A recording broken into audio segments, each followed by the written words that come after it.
अध्याय 9वा. राक्षसाचा उद्धार व ब्राह्मणाचा उद्धार. बिल्लाचा उद्धार. श्री गणेशाय नमः. श्री सरस्वती नमः. श्री गुरुभ्ये नमः. श्री साबे सदाशिवाय नमः. ज्या ठिकाणी सतत शिवनामाचा व शिवमंत्राचा जप घोष जय जयकार चालू असतो तेथे जन्म मरण प्रपंचाची गरजच काय. व त्यांनी शिवनामाचा उच्च छंद लावून घेऊन संपूर्ण कळीकाळाचाच जिंकून टाकले व शिवनामाचा ज्याला ओढ लागली आहे त्यांनी पाप भस्म झालेच म्हणून समजावं. त्याला जन्म मरण फेरा चुकला की ते केवळ शिवस्वरूप होऊन राहतो व जसे माणसाचे मन वासनेने बवटलेले असते तसे तो शिवनामात व तर रूप झाला व वासनेच्या बंधनात तो कसा अडकणार. मनात धन मिळण्याची इच्छा धरून श्रीमंती माणसाची स्तुती करणे व शिवनामामध्ये रंगून गेला तर जन्म मरणाचे फेरे कसे करावे लागतील. राजाच्या खजिन्यातील धन मिळवण्यासाठी जसे गुप्त अथवा कपट स्थान करावं तर 1 रुपये होऊन जातात तसेच ते जर शिवाचे ध्यान करण्यात माणसे जर एकाग्र होतील तर त्याला संकटे विघ्ने काय कशी बांधतील. अशा प्रकारे शिवनामात रंगून गेलेल्या त्याविषयी एक अद्भुत गोष्ट मी शौनदिकांनी नेहमी इशाऱ्याने सांगत होते. व ब्रह्मराक्षस कथा. वामदेव नावाचा एक महाज्ञानी ऋषी शिवध्यानात रमलेला असा व तो अरण्यात एकटाच फिरत होता व एकाएकी माया मोहापासून दूर शांत आणि ठिकाणी लोकांपासून लांब होता व भेद भावारहित असा तो नित्य शिवध्यानी नम्र मग्न असायचा व देशा हेच त्याचे वस्त्र व सर्वांगी भस्म लावून तो नग्न अवस्थेत आहार न घेता निरंतर एकटाच फिरत असे व तो काय करावे, कोठे जावे, काय घ्यावे, काय द्यावे, काय दुःख मोह भेद वगैरे सर्वस्व त्याग करून तो विश्व आणि जणू शिवमय झाले आहे असे वाटे व त्याचे वागणे होते व त्याला कोणी शिवत नसे. वैराग्य हेच त्याचे जीवन. विषय वासनेला त्याला थरास दिला नाही व सर्वांगाला सारखीच कृपा करीत दया सर्वांप्रती समान क्षमा हे तर त्याचे भूषण होते व ते अत्यंत दुर्लभ आणि दातृत्ववान भय शोक यापासूनच निर्लिप्त व हे विकार न कधीच शिवले नाहीत व घर अपत्य पत्नी सर्वांचा त्याग करून ते कोणी नातलग जोडला नाही व काय वाचा म्हणे शिवस्मरण करी आणि मौन व्रत पाळून कोणाशी वार्तालाप करीत नसे व ज्ञानचर्चा शिवस्मरण याशिवाय काहीच बोलत नसे व याचेच नाव मौन समजावे व भेदभाव पाळणारा नव्हता व सर्व प्राणीमात्रांमध्ये अनुग्रह करण्यासाठी तो जणू शिवस्वरूप धारण करून एक फिरत होता व तो सर्व जड जीवांचा उद्धार करण्यासाठी स्वइच्छेने ते सर्व सृष्टी भ्रमण करीत होता. कार्याकारण भाव दूर सावरून आत्मरूपे लीन होऊन तो समाधानी देहाच्या 3 अवस्था पलीकडे गेला होता व त्याला कशाचीही विधी निषेध नव्हता आणि ते प्रवृत्ती निवृत्ती यापासून वेगळा झाला होता व पलीकडे त्याचे चित्त गेले होते. तो सर्व परित्याग केलेले निरकुश निसंग होता व जसा घोर अरण्यात मातंगी फिरतो तशी ती घरी अभंग होती व वेदशास्त्रे सुद्धा त्याचे वर्णन करतात व तो स्वतःमध्ये समाधीत होता व त्याच्या दाहकत्व शांत केले व ते उर्वीचे कठीणपण नष्ट केले व ते प्रभजनाचा चंचलपणा हिंसक करून घेतला व ते मनाचे अर्धत्व नष्ट करून तो जीवन शुद्ध केले व भेदाभेद नष्ट करून अंगाला भस्म भासले व तो मूर्ती आणि अमूर्ती हलका किंवा जड होऊन क्रोधच्या पक्षांच्या अरण्यात फिरत होता व ते त्याला सर्व शिवशंकरच समजायचे व असा तो वनात फिरत असताना ते एक ब्राह्मण राक्षस दिसला व ते भयानक आकराळ विक्राळ शरीराचा कपाळावर शेंदूर भासलेला व त्याची जीभ तोंडाबाहेर भयानक लवलवत होती व ते असा वामदेवाला दिसला. त्याने डोळे निखाऱ्यासारखे लाल होते व ते पुष्कळ जीवांची हत्या करून त्यांना खाल्ले होते. असा तो भुकीने व्याकुळलेला तहानलेला व पापी कुरूप राक्षस अकस्मात वामदेवासमोर आला व त्या महाहिंसकाने काहीही खाणारा सर्व भक्षण करणारा त्याला तो पुण्यवंत नाव वामदेव दिसला आणि ते एकाएकी धावतच जाऊन त्यांच्या राक्षसाने त्या वामदेवाच्या गळ्यात मिठी मारली. लोखंड परिसराला स्पर्श करताच सुवर्णमय होतं तसं तेच वामदेवाच्या अंगाचा स्पर्श होतच त्या राक्षसाची बुद्धी पालटून गेली. वामदेवाच्या अंगाचे भस्म राक्षसाच्या अंगाला लागताच त्या राक्षसाची प्रवृष्टी नष्ट होऊन तो एकदमच सत्प्रवृत्त झाला आणि त्या राक्षसाची स्वभाव शमला व ते शरीराला अवलंबून पिशाच्य रूपी राक्षसाचा उद्धार झाला व त्याचे भाव वामदेवाच नव्हते व ते सदैव समाधीत राहत असे व त्याला सुख दुःख गरम थंड निंदा स्तुती भोग रोग याचे काहीच भावना त्याला नव्हते व ते ब्रह्मानंदाच्या स्वकीय राशीच्या स्पर्शाच्या त्याला विधीने निषेध होता व तो योग्याचा योगी सत्य अंगाचा स्पर्श होताच राक्षसाची पापे भस्म झाली आणि त्या दिव्य रूप प्राप्त झाले व ते प्रेततिशयाने विनम्र होऊन तो वामदेवाच्या चरणी बसला व त्यावेळी राक्षसास मागील 1000 जन्माचे स्मरण मानून सरोवरातील पवित्र पाण्याला स्नान केल्यावर कावळ्याचा जसा हंसराज होतो तेव्हा किंवा हटक नदीच्या तीरावर दगड काष्टे पडली तर त्याचा दिव्यकारत स्वर होतो तसं त्या राक्षसाचे झाले किंवा सुधारसपणे केले तर सहजपणे जसे दैवत प्राप्त होते किंवा चंद्र प्रकाशाच्या शीतल किरणाची चंद्रकांत जसा वितळू लागलं तसा तर सूर्य उगवला व की अंधार जसा नाहीसा होतो सर्वत्र स्वच्छ प्रकाश पडतो व तशी त्या राक्षसाची अवस्था होऊन तो नख शिखात बदलून गेला होते आणि ते सर्व वामदेव गुरूंची स्तुती करू लागला व ते हे गुरुदेवा माझे बोलणे ऐकून घ्यावे. मी तुमच्या दर्शनाने पवित्र झालो व तुमच्याजवळ संवाद केला व असे वाटते मी निश्चितपणे शिवाच्या पायाजवळ जाईल. मला 1000 जन्माचे ज्ञान झाले असून मी आपणास गेल्या 25 जन्मापासून माझ्या हातून जी पापे घडली आहे ते एकमेकामागून एक सांगून आपल्या कबुली देतो. पूर्वी मी दुर्जय नावाचा राजा होता व तारुण्याच्या मस्तिकेमध्ये अतिनिर्दयपणे ब्राह्मण आणि प्रजा यांचा छळ केला होता. दररोज मी माझ्या अधिकाराचा गैरवापर करू लागलो व प्रजेला नेहमी त्रास देतो असे व मी वाटेने सत्ता मानेल असा ते व्यविचार करीत होतो व भेदशास्त्रे पुराण याचं मला काहीही ज्ञान नव्हते व स्वप्नातसुद्धा मी कधीही धर्माचे पालन केले नाही. धर्माला कधीही मानित नव्हतो व ब्राह्मणाच्या हत्या करून परमपापी झालो होते. राज्यातल्या सुंदर सुंदर नवरयांना त्यांच्या घरातून जबरदस्ती उचलून आणून त्यांचा भोग घेतला. अशा असंख्य स्त्रिया आणून मी त्यांना भोगिले व त्या सर्व बंदिवासात घातले व सर्व देशात धुंडाळून ते रोज नवीन नवीन सुंदर सुंदर स्त्रिया आणीत असे व ते मी त्यांना एकदा भोग घेतल्याशिवाय तरी त्यांना दुसऱ्यांचे तोंडसुद्धा पाहू नये म्हणून मी त्यांना बंदिवासात डांबून ठेवीत असे व बंदिवासात त्या आक्रोश करून मला शाप देत असे व माझ्या राज्यातून ब्राह्मण वर्ग पळून गेले व गावी शहरे वाड्या सर्व हकलून स्त्रियांनी धरून आणले व 300 ब्राह्मण स्त्रियांनी मी भ्रष्ट केले व क्षत्रिय कुमारिका मी 400 भोगल्या व 1000 वैश्य लोकांच्या सुंदर सुंदर स्त्रियांचा मी भोग घेतला व शूद्रांच्या 1000 स्त्रिया 400 चांडाळ जातीतील व स्त्रिया खालच्या जातीच्या मातंग समाजातील रूप सुंदर अशा मुली किमान 1000 तरी मी भोगले असेल व चांभार कन्या 500 परीट कन्या 400 धनस असंख्य वारांगना अर्थात वैश्या स्त्रिया किती म्हणून सांगा व त्याची गणतीच करता येणार नाही व इतक्यांचा मी भोग घेतला व म्हातारी 500 तितक्याच पुष्ट उरोजाच्या ऋषिली भोगाचा त्या वेगळ्याच इतर 18 वर्णातील कितींचा भोग घेतला त्याची गणतीच कोण करणार. इतक्यात स्त्रियांच्या बरोबरी रथ होऊन मी सुद्धा माझी वासना कधी तृप्त झाली नाही म्हणून मी नेहमी मद्य पित होतो. जे खाऊ नये ते सर्वच खात होतो व अशा पापकर्मी करीत असताना मला क्षयरोग झाला व त्या रोगामुळे मी मृत्यू पावलो. तेव्हा ते यमदूती मला घेऊन चालले व यमपुरीच्या असह्य यातना मग भोगावे लागल्या. नरक यातना आधी दारुण होत्या व तपवून लाल झालेल्या त्या तांब्याच्या भूमीवरून मला चढविले व लोखंडी खांब तापवून त्याला आलिंगन द्यायला सांगतात व माझी घोर पापे तापलेल्या वाळूवरून चढविले व ते कढईत तेल घालून उकळल्यावर त्यात मला नेऊन बुडवित व तोंडात मलमूत्र घालीत व ते केल्याने भयानक पापांचे फळ भोगावे लागले व अत्यंत खारट आणि कडू रस आणून माझ्या तोंड उघडून त्यात घालत व टोकदार चोचणीचा निधाडे येऊन माझे डोळे फोडीत असे व मला कुंभीपाकात घालून शिजविले. कानात लोखंडाची तापवून लाल झालेली सुळी खुसपत असत व जेथे कोण त्या प्रकारचा छळ केला जायचा किती सांगू. ते गुरुवर्य हे रक्त वाळूची कुंडे होती व त्यात कितीही दिवस बुडून ठेवत असत व सांडणीच्या अंगाचे मांस तोडून त्यावर खारट पाणी शिंपडत असत व जीभ नाक आणि कान तीक्ष्ण हत्याराने कापून टाकीत व पाय कापून पोट भयानक शास्त्राने फोडीत असत व अंगातील आतडी छातीचा पिंजरा बाहेर काढीत डोक्यात तापलेलं तीक्ष्ण सुळ्या खुसपत असत व लघवीच्या जागेवर शिक्ष्ण कापून टाकून कुड्डद्वारा तापलेल्या लोखंडाची सुळी घालीत व त्या सर्वांगाला टिपऱ्या लावून हातपाय बांधून ठेवीत व पाठीकडे वाकवून पायमान अडकवत असत व सर्वांगाला सुया टोचून दगडाने वृक्षांचा चुरा करून टाकीत व हातापायांचा दगडांच्या बेड्या घालीत असत व अशा नरकात बुडवून ठेवीत असत की 1000 वर्षपर्यंत बाहेर येत नसे व एक जण येऊन दात पाडीत आणि मानेला फास लावीत व आपलीच विष्टान मूत्र जबरदस्तीने आपल्या तोंडात घालीत व तेव्हा ते लगेच अंगावर अग्नी तुकडे करून टाकीत असत व माझी पापे अतिशय होती व ते यमाचे श्वासे कुत्रे मागे लावून त्यांच्याकडून चराचर मला फाडीत असत व एक कुत्रा डोक्याची कवटी उपटून गाडीवर तर दुसरा छाती पोटाचे मांस काढून घेत असे व तप्त लाल झालेल्या लोखंडाची कांबी घेऊन ते पाठीशी हृदयात कुसपटत असत व एक उखळता घालून तापलेल्या मुसळाने चोचित असत व ते असह्य औषधाचे रस आणून कानात घालीत आणि लगेचच विंचवाच्या भांड्यात टाकून देत असत व भयंकररित्या डसत असत व अशा अनेक विपत्ती मला भोगाव्या लागल्यात व त्याचे विष महाभयंकर होते व अशा विषारी सर्प अंगाला डसवीत असत व लोखंडाच्या सळ्यांनी अंग भाजून काढीत असे. अंतरात तलवारीच्या धारेवर बसत व पाण्यात मोठमोठे दगड बांधून मला पर्वतावर नेऊन निर्दयपणे खाली ढकलून देत असत व माझी हातडी काढून मलाच खाण्यास लावत असत व उंचावर नेऊन टांगत असत व अचानकच रागाने खाली आपटून देत असत. लोखंडाच्या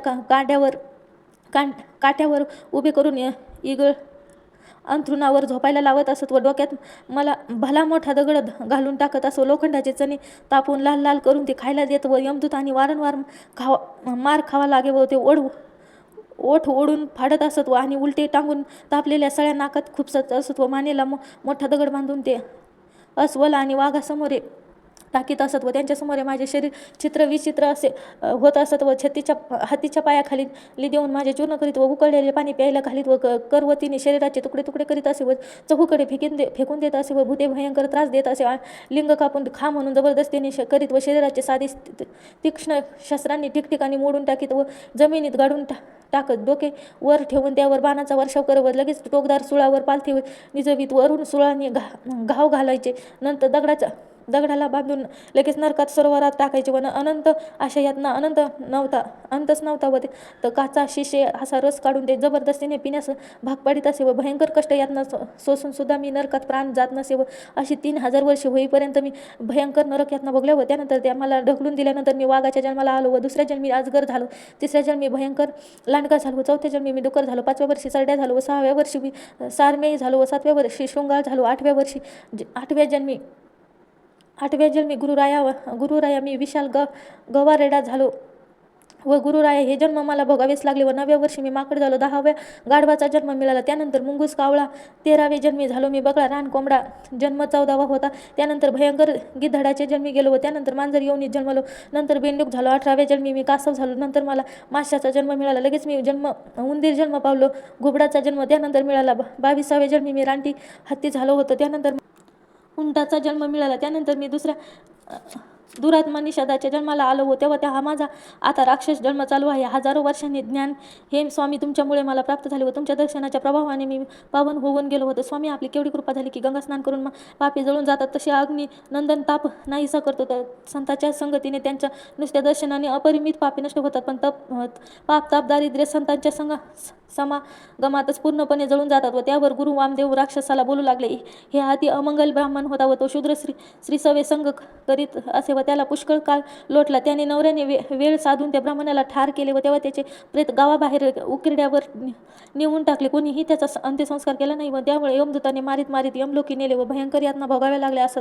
इकडे शिवालयासमोर उत्तम प्रकारे एकचित्ता जळून तिचे भस्म शिल्लक राहिले होते व महाशिवरात्री होती व भक्त एक पूजा करण्यासाठी बसले होते व ते भक्त भस्मात एक कुत्रा येऊन बसला व तो शिवलिंगाकडे पाहू लागला व सर्वांगाला भस्म भरले व तो तेथून पळाला आणि त्या ब्राह्मणाचे प्रेत पडले होते त्याच्या उडी मारली व त्याच्या कपाळावर भस्म लागला, त्यामुळे पापरहित झाला व तेव्हा यमदूतांनी त्यांना नरकातून काढून शिवदूतांना आपल्या विमानात बसवून त्या कैलास पर्वतावर घेऊन गेले व ते पाप समूहांचा सवार करून ते शिवपदी केला व असा हा शिव भस्माचा महिमा किती म्हणून सांगावा. तो साक्षात हात जोडून तो वामदेवाला म्हणाला, मला भस्म महिमा सांग व तेव्हा भस्म कोणते व शिवभक्तांनी कसे धारण करावे त्याचे नियम काय व त्यावर वामदेव शिवाचे उत्तम चरित्र सांगू लागले व तेव्हा मंदार परम हा पवित्र असा पर्वत आहे व त्याची उंची 11,000 योजने आहे व त्या मंदाचा पर्वतावर स्वतः शंकर ज्यांना 3 नेत्र आहेत व ते देवासह तेथे आला व ते यक्ष गंधर्व किन्नर चारस पितृगण देव उपदेव असे सर्व महादेवाभोवती दाटीवाटीने बसले व मृगगण पिशाच्या 11 रुद्र 12 सूर्य 8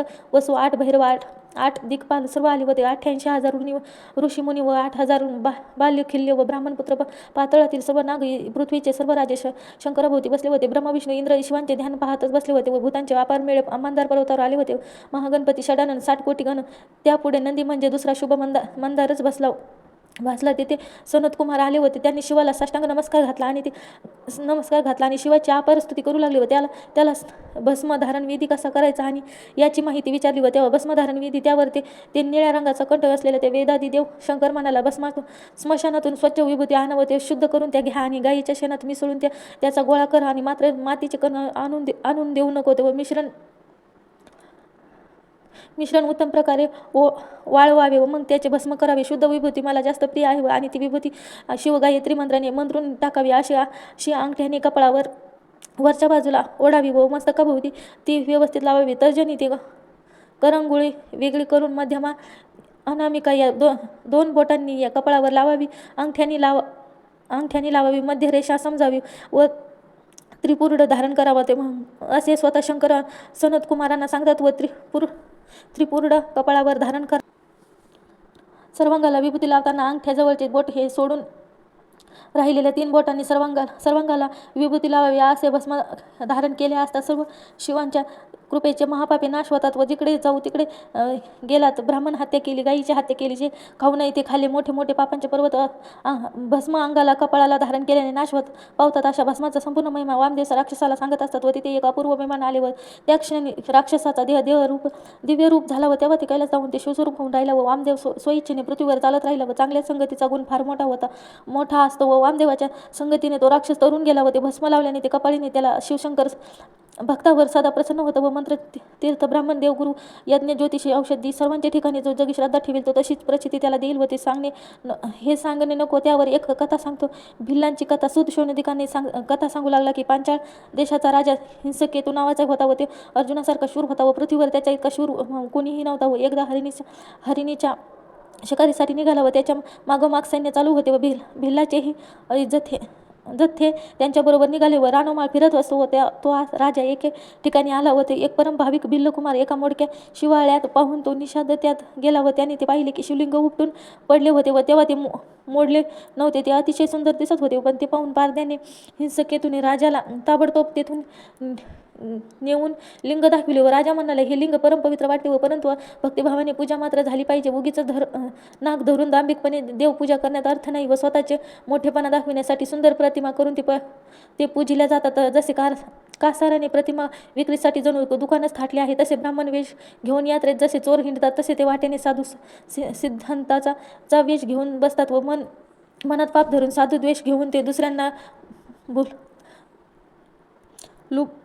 लुबाडणारे तसेच श्रद्धेशिवाय देवाची पूजा फुकट होत दांभिकपणे आहे. व हे राजा भिल्लाला म्हणाला, हे तुझे उत्तम लिंग सापडले आहे व त्याची तू नित्य पूजा करी जावं. त्यावर तो भिल्ल राजा म्हणाला, हे राजा तुझ्या पूजा करण्यासाठी क्रम कसा आहे व ते मला सांग. तेव्हा तो राजा हसून म्हणाला, पूजेचे प्रकार पुष्कळ आहेत परंतु चितेने भस्म रोज नवीन आणावेत व चितेचे भस्म लावल्या खेरीज नैवेद्य अर्पण करू नाही व त्याने शिवाच्या निष्ठेने प्रमुख लक्षात ठेव. राजाच्या बोलण्यावर अत्यंत श्रद्धा ठेव. भिल्लाने ते लिंग घरी आणले आणि आपली पत्नी भिल्लिनीला सर्व वृत्तांत सांगितला आणि ती भिल्लिनी हर्षभरीत झाली आणि सुमुहूर्त पाहून त्यांनी ते लिंगांना योग्य ठिकाणी स्थापना केली व तेव्हा ते एक निष्ठेने श्रद्धेने त्याची पूजा करू लागले व तेव्हा रोज त्यांच्या चितेचे भस्म आणून त्यांनी लिंगाला अर्पण करून ती एकार्ती झाल्यावरती शबरी भिल्ल नैवेद्य आणून तो शिवाला अर्पण करत हात जोडून शिवाचे स्तवन करू असत व असे रोज त्याचे पूजन चाले व त्याचे कित्येक दिवस लोटले व तेव्हा ते भिल्लपती पत्नीच्या परीक्षा घेण्यासाठी पंचमुखी शिवाची एक गमत केली व ते एकदा असे घडून आले की त्या भिल्लाला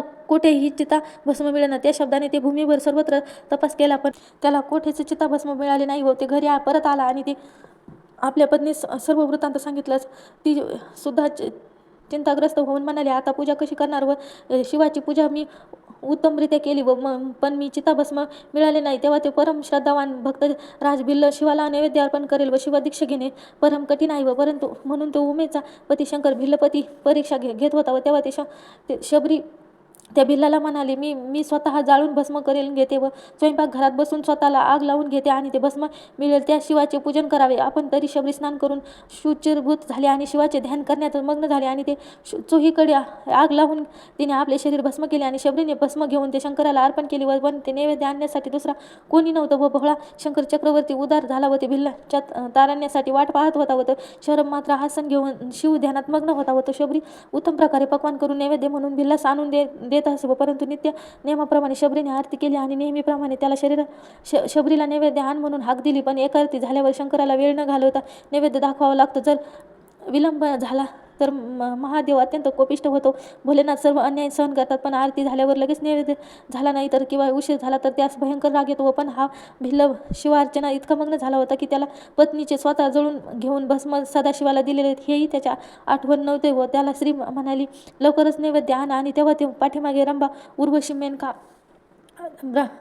ते यांच्याहून अधिक देखणी अशी सुंदर दिव्य रूप पावलेली शबरी हातात नैवेद्याचे ताट घेऊन उभी राहिली होती व तिने पतीच्या हातात दिले व तेव्हा शबराने नैवेद्य सदाशिवाला अर्पण केलं व त्याची षोडोपचारी पूजा झाली. दोघे हात जोडून शिवाची स्तुती करू लागले. अनंत कोटी ब्रह्मांड नायक तुझा जय जयकार असो आणि मायाचक्र चालविणारे तू शिवा तुझा जय जयकार असो. दुर्जना दंडित करणाऱ्या शिवा तुझी तपस्या भंग करणाऱ्या मदनाचा अंत करणाऱ्या शिवा संसार रूपे भय व तापत नाहीसा करणाऱ्या भोलेनाथा भवानीचा पती परमेश्वरा तुझा जय जयकार असो व तुझा नमस्कार व शिवाची पूजा संपूर्ण झाली व शरपश्रीकडे निरखून पाहू लागला तेव्हा अलंकार आणि आभूषणाने युक्त स्वतः शिवरूप फक्त आपला कंठ निळा आणि त्याला शिवासारखे दिसतो वाहत व त्याला ते जाणवले तेव्हा ते दिव्य विमान खाली आले आणि अपारवादी वाजू लागली. दिव्य फुलांनी वास दरवळू लागले व ते हिंसक ते आश्चर्याने पाहतच राहिला. आणि ते तेवढ्यात ते दोघे विमानात बसून शिवपदाला गेले व राजा हसून म्हणाला, ही चिता भस्म पूजून कसे काय करावे ते सांगितले होते, परंतु शबराचे नशीब थोर म्हणून त्याने त्याचा उद्धार झाला आणि ते कैलासी गेला व धन्य ती शबरी आणि त्याची पत्नी स्वतः देहच तिने शिवास अर्पण केला. यासारख्या भक्ताची एकनिष्ठ भक्ती पाहिल्याशिवाय हातात पिनाक पाणी आणि धारण केलेला शिवशंकर प्रसन्न होत नाही व सिंहकेतूचा तोच नाद लागला व तो सर्व काळ व शिवपूजन ध्यान करू लागला व शिवले अमृत ग्रंथ हा नेहमी श्रवण करू लागला व शिवरात्री सोमवार प्रदोष व्रत राजा मनोभावे करू लागला. शिवाच्या नावाचा तो उद्धार राजा सत्पात्री लोकांना दानधर्म करू लागला. असे शिवशंकराचे भजन करून पूजन करता सिंहकेतू राजा शिवस्वरूप होऊन गेला आणि शिवपदी जाऊन राहिला. असे तो निष्ठायुक्त केलेले भजन धन्य होय व शिवल्यामृत रूपी मंडपात सुरांची वेळ वाढत जाऊन श्रीधर चव्हाणी रूपी वेली इकडे तिकडे हव्या तशा फोफावला. ब्रह्मानंदाच्या कृपेने ती छाया अत्यंत घनदाट होती व त्या थंडगार सावलीखाली शिवभक्त बसावतो. प्रेम भक्तिरूप द्राक्षाची पक्व झालेली फळे आनंदाने सेवन करावेत हे श्रीधराला वरदान देणाऱ्या ब्रह्मानंद भावांनीच्या मनाला आनंद देणाऱ्या कैवल्य पदाची प्राप्ती करून देणाऱ्या भेदरहित असणाऱ्या शंकरा तुझी आघात करणे त्याच्या मुखातून वंदवून घे व शिवल्यामृत ग्रंथ हा फार मोठा आहे व स्कंद पुराणात ब्रह्मोत्तर खंडात त्याचे वर्णन आहे. सज्जन लोकांनी हे सदैव ऐकावा. असा हा 9वा अध्याय जणू अमृतच आहे. इथे 9वा अध्याय समाप्त झाला. श्री साबे सदाशिवार्पणमस्तु. ओम नम शिवाय. अध्याय 10वा. शारदेची कथा. नेद्रुव ऋषीचा उपदेश व शिवपार्वती ध्यान. श्री गणेशाय नम. श्री सरस्वती नम. श्री गुरुभ्ये नम. श्री साबे सदाशिवाय नम. हे शंभ हे अर्थात कायम स्वरूपी हत्तीचा सर्वनाश करणाऱ्या पंचमुखी शिवशंकर भयंकर राक्षसाचे पाणी करून त्याचा विध्वस्त करणाऱ्या प्रजनना अहंकाररूपी गर्वाचे हरण करणाऱ्या प्रतापी सूर्य चंद्रशेखर अर्थात श्री चंद्रकला धारण करणाऱ्या शिवा नंदी वाहना शंकरा हे भोलेनाथा तू मत्स्यरूपी दुर्धर अरण्यात जाळून टाकणारे अग्नी आहेस व डोंगरूपी पर्वताचे उच्चाटन करणारे इंद्रारे घडे डमरूची अंधकाराने मर्दन करणाऱ्या शिवा धर्माचे रक्षण करून संवर्धन करणाऱ्या भोलेनाथ आनंद भरून राहिलेल्या कैलासवनात विहार करणाऱ्या विनव आगमन आणि सदैव वंद्य असणाऱ्या हसतमुख शंकर दक्ष यज्ञ विध्वस्त करणाऱ्या आनंदाच्या सागरात उदयानिधी ब्रह्मानंद आहेस. 9व्या अध्यायामध्ये शेवटी शबर व हिंसकेतू राजाचा उद्धार झाला व त्यानंतर ते सुतशोणिकांनी नेमिषारण्यास सांगतात की अनार्थ देशांमध्ये देवरथ नावाचा एक विद्याशास्त्र पारंगत पंडित कुलीन व असा ब्राह्मण राहत होता व त्याची मुलगी अति चतुर आणि कमलासारखे डोळे असलेली तिचे नाव शारदा असे होते व तिचे रूप लावण्य पाहून लोक बघतच राहत असत व तेव्हा ते 12 वर्षानंतर वर्षाचे झाल्यावर तिचे लग्न लावून दिले व ते प्रज्ञनाभ नावाचा एक ब्राह्मण होता व तेव्हा ते त्याचेही विधियुक्त विवाह सुरू केला व तेव्हा तो सुद्धा एक विद्वान ब्राह्मण होता व भाग्यवान आणि वेदशास्त्र संपन्न होता व ते त्याची मुत्सद्देगिरी पाहून ते राजा अचंबित होता व ते लग्न सोहळा पार पडल्यावरती काही दिवस ते सासऱ्याच्या घरी राहिला आणि एक दिवस संध्याकाळी ते नदीकाठी संध्या करण्यासाठी म्हणून गेला व परत येताना अंधार पडला. त्यामुळे एका विषारी सर्पावर त्याचा पाय पडून तो त्याला चावला व तेथेच ते बेशुद्ध होऊन पडला व ते सेवक नगरात ओरडतच गेले व ते आई वडिलांसमवेत शारदा धावतच तिथे जाऊन समोर आपला पती गतप्राण पडलेला पाहून ती जमिनीवर कोसळली व विद्यारूपी धनाने भरलेले तेजस्वी जहाजच जणू बुडून गेले व माझी शय्या ओस पडली व ते अशी ती कोणाशी गुजगोष्टी करू व माझे अक्षय भांडार नष्ट झाले व सर्व रूपी तस्कराने त्याला जणू मारून टाकला असे ते सगळे अलंकार फुकट गेले असे म्हणून ती तोडून टाकू लागली व शारदेच्या त्या अवस्था पाहून ते लोकांचे डोळे अश्रूंना भरून आले व ते म्हणू लागले की हे पशुपते ते भाळी नेत्र धारण करणाऱ्या शिवात आता हिने काय करावे. व नंतर ते ब्राह्मणाची प्रेताला अग्नी देऊन तो माता पिता हप्त लोकांना शारदेसह घरी गेले व पुष्कळ दिवस होऊन गेले व ते घरची सर्व मंडळी कार्यासाठी म्हणून बाहेर गेली होती व ते शारदा एकटीच मंदिरात असताना तू अंतर्भूत घटना घडली व नेवृद्ध नावाचा महान तपस्वी ते वृद्ध ऋषीश्वर त्याचे डोळे गेले आहेत व विज्ञाने हातात धरून शारदेच्या घरी आणला व तेव्हा शारदेच्या त्यांना बसण्यास आसन दिले व तेव्हा ती पूजा केली व तेव्हा ती असे नानाच नमस्कार केला व तेव्हा ते नेद्रुव तिला म्हणाले, तुझे सौभाग्य अखंड राहो आणि ते तुला वेदवक्ता असा तू उत्तम पुत्र हो. तू अशी गुणवान आणि पुत्रवती होशील. व तेव्हा ब्राह्मण ऋषीला दिसत नव्हते व ते आणि त्यांच्या तोंडातून तिला आशीर्वाद देऊन बाहेर पडला. व तेव्हा शारदा हसून खेदाने शोक करू दुःखित अंतकरणाने म्हणाली, हे अघटित कसे काय पुन्हा होईल. व तिने ते आपला पूर्ववृत्तांत ध्रुव ऋषींना सांगितलं. व ते ध्रुव ऋषी म्हणाले, आशीर्वाद कवच कल्पांती खोटे ठरणार नाही व माझ्या तोंडातून हे जे शब्द बाहेर पडले ते असत्य होणार, माघार जातील असे कधीच होणार नाही. व माझे तप आणि अनुष्ठान वेगळ्या प्रकारचे असूनही जे घडले ते असंभव वाटते व तेच घडून येईल. व घरातून बाहेर गेलेले आपते परत घरात आली. आई पिता भाऊ सगळेच आले व त्यांना ध्रुव ऋषींचे म्हणजे समजले. असे ही विपरीत आणि अघटित कसे काय घडेल असे सर्व म्हणू लागले. व तेव्हा ऋषींचा आशीर्वाद म्हणजे ब्रह्मवाक्य क्षणात रंकाचा इंद्र करतील व अगोम शाप दिला असता चारही विलंब लागतात. संपूर्ण कुळांचाच नाश होईल व शापामुळेच राजा अनुशास सर्पण व्हावे लागले व संपूर्ण यादव कुळ ब्राह्मणाच्या शापाने भस्म झाले. व ब्राह्मणाच्या शापानेच इंद्राची संपत्ती समुद्र बुडाली व अंब ऋषी या ब्राह्मणाच्या शापानेच विष्णू पृथ्वीवर जन्म घेतो. व ब्रह्मदेव शंकर विष्णू मनात ब्राह्मणाचे शापच भिवून असतात. व ब्राह्मणाच्या शापाने परीक्षित राजा क्षणार्धात सर्प चावून मृत्यू पावला व त्या दमतीच्या भयंकर रागाने ते 4 पुत्राचे प्राण गेले. व सुंदर स्त्री असून पांडू राजाला ब्राह्मण शापामुळे स्त्री सुख नव्हते व ब्राह्मण शापानेच 60,000 सगर पुत्र जळून गेले. व ते नारदाच्या शापामुळे ते कुबेर पुत्र होऊन झाले व ते कृष्णासह सर्व यादव कुळ ब्राह्मणाच्या शापाने भस्म झाले.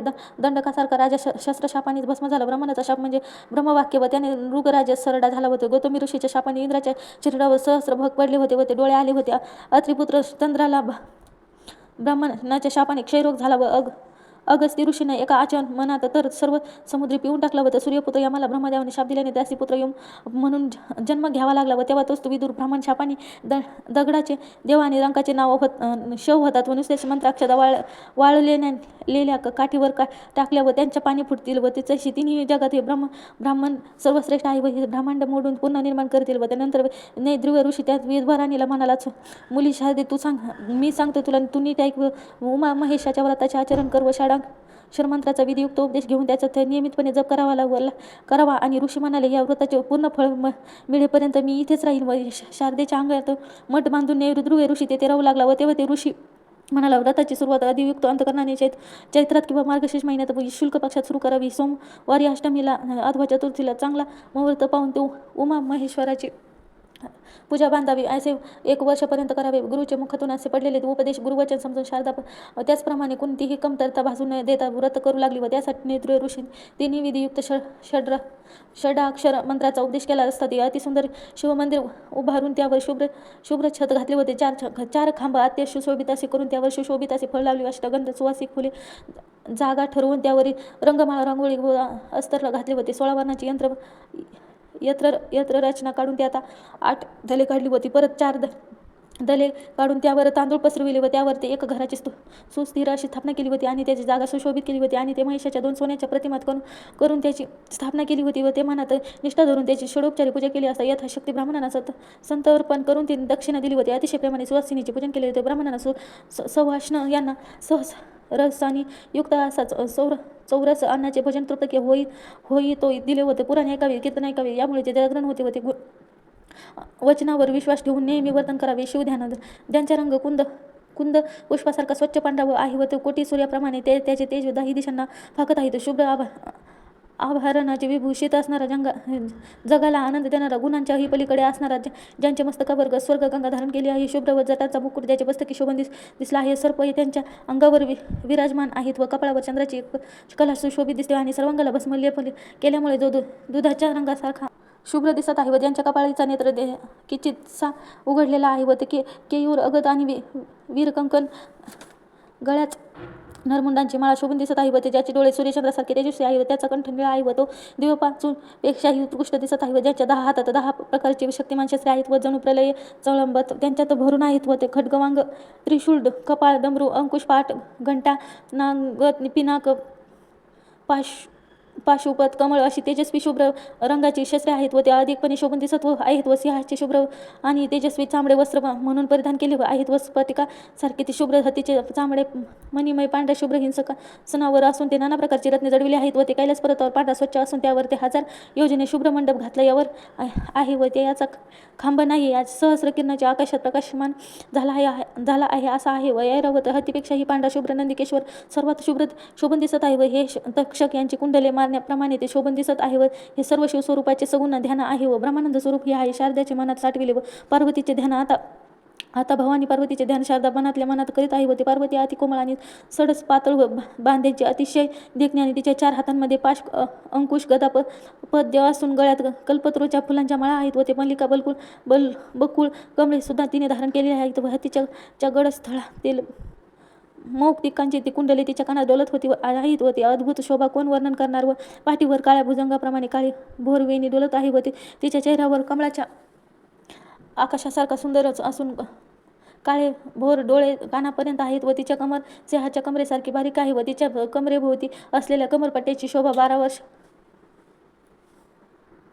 12 सूर्याच्या तेजासारखी झुळकाळत असलेली दिसत होती. या आधी मी पुष्कळ स्त्रियांचे वर्णन केले आहे, पण त्या वर्णन रूप लक्षण लावण्य आणि युक्त होत्या व त्या भवानीच्या पायाला अंगठ्यावरून ते वळून टाकावेत अशी ती भवानी आहे व ते असे सूत सांगतात की कोटी रातींचे सौंदर्य एकत्र करून ते पाहावे इतकी लावण्यवती दिसत होती व त्रिभुवनातील नांची जन्मदाती त्रिपुर सुंदरी तिच्या अंगीचा सुगंध ब्रह्मांडाला फोडून सर्वत्र पसरला आहे व तिचे जे पाय ठेवी कमळे उगवत असत व तिच्या दोन्ही दातांचा प्रकाश भूमीवर पडला असता व खड्यांचे दिवे मण्यात रूपांतर होते व ते ह्या ब्रह्मांडरूपी मंडपात ह्या भवानीसारखे दुसरे रूप लावण्य सापडणार नाही व सूर्यचंद्र अग्नी यांना 3 तेजाने प्रकाशमान करते व ते ब्रह्म इंद्र देवता बाळे या ममतेने आपल्या उदरात त्याचे पालन पोषण करते व ते सकल त्रिभुवनाचे सौंदर्य देवीपासून निर्माण झाले असे वाटते व तिच्या विशाल आशा कर्णभूषणांची प्रभाव फाकत आहे व ते जणू इंद्र सूर्यच तेज गाळून बनविली असावीत व तिचे तेज पूर्णपणे कपाळावर पडले असून तिचे ते चमकत आहे व तिचे दोन्ही ओठ उगवत्या सूर्यबिंबाप्रमाणे रक्त असून ते तिच्या कानावर डोलणारे मोती व ते प्रभेने प्रभावासारखे लाल भासत आहेत व त्याचे तेज काय वर्णन करावे. मोत्यावर डोळ्याची प्रभाव पडले की ते क्षणभर ते गुंजे सारखे हलकेसे लाल सर्व झळकून जातात व जगतमाता हसू लागली व की शुभ्र रंगासारखे दिसे व तिच्या हसण्यासाठी ओठ हलकेसे बाजूला एके की तिचे दात म्हणजे ते हंसाच्या जणू ते पंक्तीचे ओळीचे बसले आहेत असे वाटे व मोत्यासारख्या शुभ्र रंगाचे दात नंतर तिला चकाकत असत दात व अतिशुभ्र असं ओठांच्या तेजाने रक्ताळलेल्या भारतात डाळिंबाचे पक्व झालेले फळ जसे दिसते तसे ते ओठ क्षणभर भासत व गळ्यातील मौक्तिकांचे हार इंद्र निळासारखे दिसतात व तिच्या कोमल त्वचेचे ते दीप्यमान तेज मोत्यासारखे जळवले व आहे असे भासे व कमंडलूसारखे ते घोटी व आकाराचे सुंदर असे ते विश्वजननीचे स्तवन आहे व त्यातील अमृत प्राशनाचे भाग्य गजानन आणि षडानन यांनाही मिळाले चमचमाट करणाऱ्या विजेचा तेज गाळून ठेवे देवीचे वस्त्र रंगविले आणि आहेच असे वाटते व त्याच्या जगमगाट्याने ते सर्व विश्व व्यापून गेले आहे व ते कंचुकीवर ते मोत्याचे विणकाम केल्याने ते सतेज व ते टवटवीत वाटत आहे व त्याच्या दंडातील दागिने आणि झळकावत आहेत व इंद्रनलासारखा ते वर्ण असलेले नाना वेश लिलेने धारण करणारी ते भक्ताचे अनुग्रह करणारी वेळ पडली की प्रलय रूप धारण करणारी ते आदिमाता आणि आदिपुरुष ज्ञानकाळा आहे व ते क्षणात ब्रह्मांडाची चिमाळा मोडून टाकणारी असे तिचे रूप डोळ्यांनी पाहिले की ते शिवशंकर व तटस्थ होते व आकाशात कृतिका नक्षत्रांचा ताटका पुंज जसा झळकतो तशी ती कमळासारखी पूर्ण फुले तिच्या कानात डोलतात व तिच्या कपाळाची रक्तवर्णांची कुंकवारची रेग ही कुंकवाची रेग ही सूर्याच्या संध्या समयाच्या तेजालाही फिके पाडील अशी ती असते होती. विश्वाच्या प्रलयकाळी शिवाने जरी ती आपली सगुण गुण सोडून गुण धारण केला की तरी तिचे सौभाग्य असे गहन आहे की ती कधीही ढळत नाही. आणि भवानीने 2 वेळा शिवाला लावरले, एकदा दक्ष हिची कन्या सती म्हणून, दुसऱ्यांदा हिमकन्या पार्वती म्हणून शंकराशी दुसऱ्यांदा लग्न केल्याने तो बीजवर असल्याने तिचे नावाचा तिळा कपाळी लाविला व तेव्हा तिच्या कपाळी उठून दिसत होते. विडा खाल्ल्याने तिचे 2 ओठ रक्तवर्णाने झाले आहेत व तिच्या त्या हसऱ्यावर एक तांबडी रेषाच निर्माण केली आहे व असे वाटते किंवा त्याच्या कवीने पुष्कळ प्रकारे वर्णन केले आहे व या प्रयागाला 3 नद्यांचा संगम होतो व तशी ती पेढी वेणी शोभून दिसत होती व ती केसांचा काळा रंग आणि कुरुळेपणा प्रयाग योगीच्या नद्यांच्या संगमासारखा भासतो व ब्रह्मानंदातून येणारी सर्व गंगा जणू तिचे दिव्य सुमनांचा गुंफलेला हारच त्यात दिसणारी रक्तवर्णांची फुले जशी कमलाधिष्ठित ब्रह्मदेवाची पुत्री सरस्वतीच वैवद मुद्राखडी मच्छ कच्छ आदी अलंकार म्हणजे त्या प्रयाग तीर्थात शोभून दिसणारे जलचर केसांचा विशाल संभार एखाद्या गुंछांचा जणू सागरच आहे. असे वाटते की मोहनमाळ म्हणजे ते सर्व ब्रह्मांडेच जणू एका माळेचे मणी म्हणून ते ओवले आहेत व जणू ती छातीवर डोलत आहे व जे शिव हे तिचे दिव्य तेजस्वी आणि स्तव आणि जणू 2 नदमस्तक पक्षीच पक्षी दोन्ही बाजू सावरून धरले आहेत व अखंड सौभाग्यवती म्हणून तिचे हात वरचे जुडे मंडित आहेत व 10 बोटातील 10 मुद्रांना म्हणजे तिचा भास विष्णूंच्या दशावंतांनी नटलेले प्रतिकारकच आहे व पायातील पैंजणांचा मंजूळ आवाज आसमनात उमटतात व शिव समाधी ती विसरून तितक्यात नजरेने सावधपणे ते उमेचा चेहरा निहाळतो व तिचे एकनिष्ठ व हेच तिच्या पायीची जोडवी किंवा दोल्हारे असे भवानीच्या अनुरूपपणाचे ते ध्यान शारदा आपल्या मनात शिवासह करीत होती व ते असे वर्षपर्यंत तिने उमा महेश्वराचे व्रताचरण केले व ते न ध्रुव ऋषींनी त्यांच्या व्रताच्या यथाविधी उद्यापन केले व 11 दाम्पत्य त्यांना वस्त्रालंकार दक्षिणा देऊन त्यांची उत्तम प्रकारे पूजा केली व तेव्हा सर्वच व्रत उपासना उत्तम प्रकारे पार पडलेली पाहून शारदा हर्षभरीत झाली. त्यावेळी सूर्यास्त झाला. जप ध्यान कीर्तन शारदा करीत आपल्या गरुडाच्या सानिध्यात बसली होती व ते सर्व अर्धरात्र झाल्यानंतर अकस्मातपणे साक्षात भवानी माता तेथे प्रकट झाली आणि ते भवानीचे अनुरूप तेज डोळ्यातच पडतात. नेद्रिय ऋषीने पुन्हा दृष्टी आपली नेद्रिय ऋषी शारदा भवानीचे चरण अति प्रेम आणि भक्तिभावना लीन झाले व दोघेही देवांची स्तुती करू लागले. दोघेही हात जोडून उभे राहिले आणि परंतु त्या दोघांशिवाय देवींची दर्शन इतर कोणालाही झाले नाही. देवांची स्तुती करताना नेद्रुव ऋषी आणि शारदा म्हणाली, हे गंग जगदंबे आदिमाये भवानी माते, माझा तुझा जयकार असो व तो विश्वांची तू मूल प्रकृती आहे व सर्व चरांचरांमध्ये ब्रह्मांड आदीचा आरंभ आहेस व तूच भक्तांना ब्रह्मानंद देणारे आहेस व तू चैतन्य रूप आहेस व मायेच्या रूपाने तूच स्थिती आहेस व तू हिमालयाच्या कन्या आहेस व तूच सौभाग्यदायी ती सरिता असून ते गजाननाची जन्मदाती तूच आहेस व भक्ताच्या हृदयात तुझा नित्यवास असतो व ते चैतन्याची खाण आहेस व शिवाय वेद पुराणाचा तू नेहमीच वद्य आहेस व जो गर्भात असतानाच आंधळा आहे तो त्याचा कृपेने परत दृष्टी येते व ते जो पांगळा आहे ज्याला चालता येत नाही तो आशांवर तुझी कृपादृष्टी झाली तर तो वायू वेगाने चालेल व जन्मांपासून जो मुख आहे तो तुझी कृपा झाली तर ते वाचनास्पतीसारखा बोलू लागेल आणि ते मूर्ख माणूस तत्काळ पंडित होईल व तुझ्या कृपेने काय होणार नाही व ते वाळूंच्या कणांची रत्ने होतील व ते गारगोठ्यांच्या चिंतामणी होतील व ते भावानी संसार प्रपंचाचे भय तू नाहीसे करतेस व भक्ताचे पालन करतेस व मनाला अति आनंद देतेस व तू वेदांची माता आहेस व ते ब्रह्मानंदाच्या मनाचे रंजन करतेस व ब्रह्मादिक तुझेच ध्यान नित्य करतात व ते त्रिपुरारी सुंदर त्रिभुवनाच्या जन्मदायी तिन्ही दोषांचे अस्तित्व नाहीसे करणारी ती त्रिविधता तापास शांत करणारी आहेस व ही तिन्ही त्रिकाल तुझ्या ध्यानात मग्न आहेत व तेच जड सूक्ष्म धारण तिन्ही देहांचे पलीकडे जातात व शिवाच्या मानवरूपी सरोवरात विहार करणारी तू हंसिनी आहेस व ह्या ज्ञानरूपीच्या चाफ्यावरील तू कळी आहेस व सर्व ऐश्वर्य आणि कल्याण प्रदान करणारी तूच आहेस व सर्वत्र व्यापून राहिलेल्या त्या मृडांनी भवानी तुझा जयकार असो व अशी स्तुती ऐकून तू भवानी माता प्रसन्न मनाने म्हणाली, हे मी पुत्री वर माग. तेव्हा तिने ध्रुव ऋषींची मुळापासून शारदेचा सर्व वृत्तांत देवांनी सांगितलं व ते माझ्या तोंडाने जे वचन बाहेर पडले ते आंबे तू सत्य करून दाखव. तू जर मनात आणशील तर काय करणार नाहीस, अर्थात तुला ते अशक्य हे काहीच नाही. व तेव्हा भवानी माता नेध्रुव ऋषींना म्हणाली, हे शुभ मुख असलेल्या शारदा द्रविड देशांमध्ये एक ब्राह्मण राहत होता. त्याची मुलगी तिने नाव भामिनी असे होते व तिच्या नवऱ्याला 2 बायका होत्या व ते धाकटी गोड बोलणारी होती आणि नवऱ्याशी प्रिय होती व तिने नवऱ्याला वश करून घेतले होते व आपल्या मोठ्या चौथीविरुद्ध नवऱ्याने कान भरले व हिच्या शेजारी एक झाड रहाट होता व ते पुष्कळ दिवसापासून त्याच्यावर डोळा होता व एकदा कोणी नाही ती एकटीच आहे असे पाहून त्याला दुर्बुद्धी सुचली आणि त्याने तिचा हात धरला. हिने मोठे मोठे डोळे करून रागाने त्याच्याकडे पाहिले पण त्या जाटाचा हात झिटकारून टाकला. त्यामुळे लज्जित आणि अपमानित होऊन ती घरी गेली आणि ज्या स्त्रीचे आकर्षण वाटू लागले त्या आपल्या बाहुपाशात घ्यावे त्याचा त्याला ध्यास लागला व तेव्हा एके दिवशी जाट मरण पावला व तिच्या सवतीने तिला सुद्धा आक्रोश करून ती विधवा होशील असा शाप दिला. ती काही दिवसांनी तीही मरण पावली आणि तिच्या जन्मी शारदा जन्माला आली व पूर्वीच्या जाटानेच तिला वरमाला घातली व तोच प्रज्ञानाभ ब्राह्मण तो दावा साधून गेला व म्हणूनच तो प्रज्ञानाभ ब्राह्मण सर्पदंशाने मरण पावला व हिच्या पूर्वजन्मीचा नवरा आजही द्रविड देशात आहे व ते येथून 360 योजने दूर. तो ब्राह्मण हिचे स्वरूप आठवून तो सदैव तळमळत राहतो व तो नेहमी हिच्या स्वप्नात येऊन तो शरीर सुख देईल व हिचा भोग घेईल व तो ब्राह्मणाशी संतुष्ट पाविल. स्वप्नामधील तिचे मिलन आणि विशेष तृप्ती देईल व ते असे सांगून आंबा अंतर्धाव पावली व तेव्हा तो ब्राह्मण नेहमी शारदेच्या स्वप्नात येऊ लागला व तेव्हा तो योगे गरोदर राहिली व ती गोष्ट समजल्यावर लोक तिची निंदा करू लागली व तिच्या दीर सासू सासरा भाऊ आप्त सगळे सोयरे सर्वजण आले आणि देवीने वर दिल्यामुळे ते घडले की असे की सांगितले की ती पण कोणी त्यावर विश्वास ठेविना. तेव्हा तिच्याकडे पाहून तो खदा हसू लागले आणि म्हणू लागले की असे विपरीत कसे काय घडले, हिला आंबा भवानी कधी भेटली. व एक जण म्हणाला, हिचे नाटक कान कापून हिला बाहेर काढा व तेव्हा हिची दिंडी काढा. तेव्हा ती आकाशवाणी झाली व तेव्हा ती म्हणाली, शारदेच्या गर्भ हा नैतिक आहे पण आकाशात वाणीवर कोणी विश्वास ठेवणार. देवनाथ व लोक म्हणाले म्हणू लागले, यात सुद्धा काही कपट कारस्थान असावे. या लोकांमध्ये एक पुण्यवान वृद्ध होता व ते काही म्हणू लागला, ऐका, ईश्वरी मायेची जी कारणीच घटकीत आहेत व काहीतरी अलौकिक गोष्टी घडून आणते व जसे ते खांबाशिवाय आकाश तोलून धरते व पृथ्वीवर पाण्यावर तरंगते, तसं सूर्यग्रह चंद्र नक्षत्र कोणाचाही आधार आहे व ते सर्व प्राणी मात्रातच परमेश्वर आहे व परंतु शोधायला गेले तर दिसत नाही. पंचमहाभूताचे एकमेकांशी वैर आहे, तरीही एकत्र प्राण्यारूपात चालणारा आपण पाहतो व हे केवढे कौतुक आहे. व आईच्या गर्भात संपूर्ण गर्भ हळूहळू मोठा होत जातो, पण याचे रक्षण कसं करतो? केवढे आश्चर्य! परमेश्वर कोणताही गोष्ट अशी पूर्ण करू शकणार नाही व पण शोधायला गेले तर पूर्वी शुभकेत नावाचा एक राजा होता व त्याचे वीर्य पाण्यात पडले होते. तेव्हा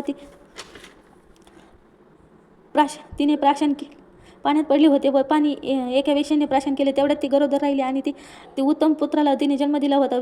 तर विभांडकाचे वीर्य पाण्यात पडले होते. पाणी हरिणीने प्राशन केले, तर हरिणी गरोदर राहून तिचे बाळ झाले व तेव्हाच ऋषी शृंगी कथारथाने यज्ञाच्या समयी त्यानेच